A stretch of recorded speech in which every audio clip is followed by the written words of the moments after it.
Hey guys, welcome to Friday's WOD. Here's what we have today, a little bit of running in store for you guys. We've got 3 rounds for time of 15 push presses, 65 to 115 pounds, women and men, RX weight for today. You could use a barbell if you have that, or of course scale the weight with whatever weights that you have available at your house. It could be a double dumbbell or a kettlebell as needed. Followed by an 800 meter, that's a half-mile run, which could absolutely be scaled to a 600 or a 400 meter run as needed. So don't completely brush off this WOD. You guys know how to scale things by now, so tackle it. It'll be a tough one, but a good one that we're gonna take some time to warm up some pose running drills to get the most out of your run and your running form and review push press, no doubt. We will also get into a new type of skill strength. We do a lot of broad jump max tests, but we have not, as a gym, done a triple long jump. So it is not the same thing as a broad jump, and we'll talk about here in a second why that is. So let's take a look. Your warm-up, there's quite a bit to make sure that you're all set and ready to go for your 800 meter run and so forth. You guys are gonna go through 30 seconds of mountain climbers, 4 pry-apart squats. I'll show you how to do those in a moment. 4 squats with the thoracic reach. You should do those against a wall. 10 good mornings, 30 seconds of alternating toe taps, some more pry-apart squats, squats with a reach, good mornings, and then you're gonna end with some butt kickers. So let's talk about those squats. So a pry-apart squat is basically you down in the bottom of a paleo chair or down in the bottom of a squat, and you can use your elbow or use your hand, and you're prying your legs apart as you're sitting down in the bottom of a squat.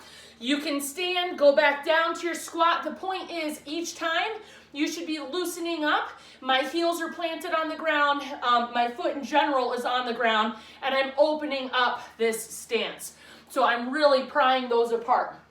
Then I'm gonna come over and I'm gonna do my squats to the wall with a big reach overhead, palm against the wall, nice and slow, alternating those.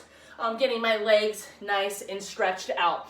The toe taps are gonna be like the nutcrackers, where we're gonna alternate and we're gonna toe tap as best as we can, back and forth for 30 seconds. So count those out or set a timer for you guys to go through with those. Now for the push press, we're gonna get started warming up with a couple of things.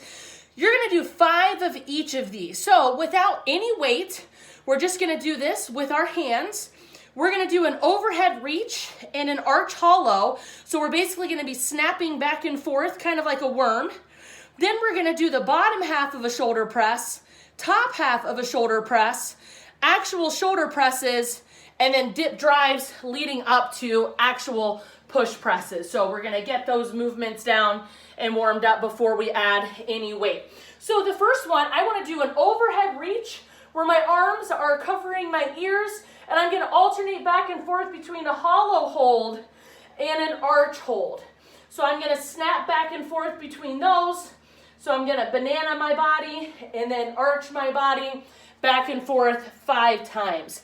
I'm then gonna do the bottom half of a shoulder press. So if a shoulder press full out is from the front rack overhead, then I want to start with the bottom half. So I want to have my arms in the nice front rack position, so nice and high, so I should be able to see your elbows. And I'm going to press from here up to my forehead and back down. So press and back down. Now, it might seem pretty easy. You need to keep your elbows pointed out the whole time as best as you can. Don't let them flare out. Keep them as close to your rib cage as possible. The bottom half of a shoulder press. Followed by 5, top half of the shoulder press.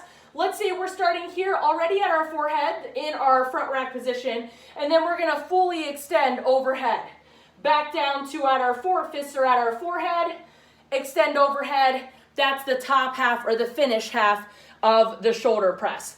Then we're gonna do a full shoulder press. So from the front rack position, press all the way through, again, keeping my elbows pointed straight ahead and not flaring out. So nice and tight. Imagine that you have a really heavy barbell that you're pressing out overhead. Now, let's practice the dip drive, and then we'll get into our push press. So keep your hands in the front rack position. You're gonna slightly dip in your knees and drive. So open those hips and drive. to 5 push presses, which will be our dip drive, and we're gonna finish overhead. So dip and then drive.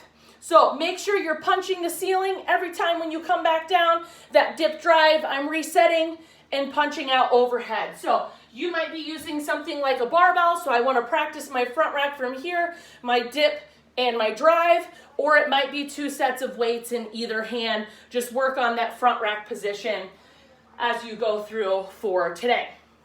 Now, let's take a look. We're gonna continue to warm up down here. We've got some pose running drills. So you'll want a 20-foot lane or some space where you can at least go 20 feet down and 20 feet back. And we're gonna cue up your good running form in the positions of your legs. So we're gonna go down and back.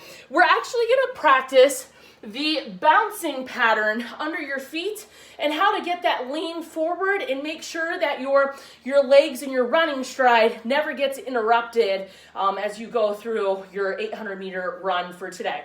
So here's what I want you guys to do. Down a 20-foot lane or down and back on a 10-foot lane. I'll show you from the side so that you can see. We're gonna do a bounce. So here's what I want you to do. I want you to bounce 3 times, and then I want your body to slightly lean forward. So not a whole bunch, but a little bounce. And I want you to bounce forward 3 times.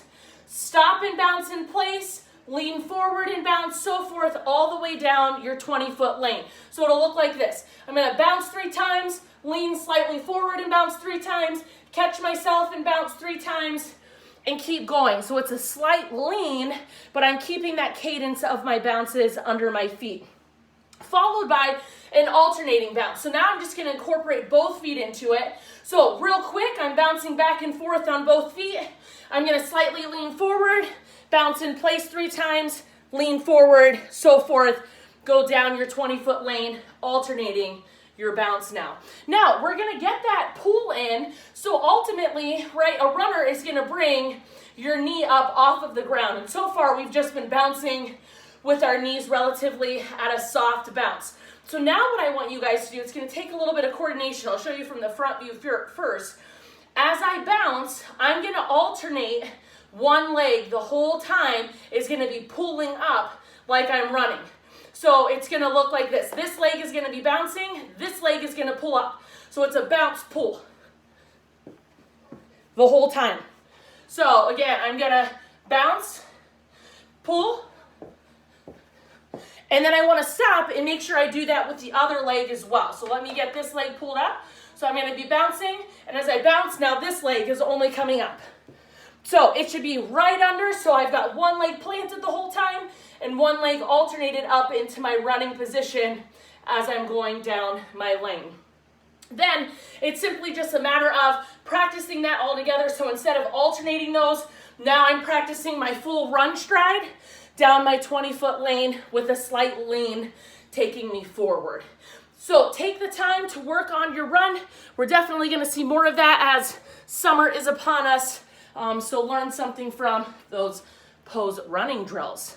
That leads us into our actual workout. You guys would be all set and ready to go. It's 3 rounds for time of 15 push presses. So the dip drives, followed by an 800-meter run. So scale as appropriate, weight and also distance for these. And when you come back in, we've got a skill strength of a triple long jump. So for today, you guys have 3 to 5 attempts to get your furthest distance for your triple long jump. So you might want to have a measuring tape or have something there that you can mark your spot as you guys are attempting your triple long jumps.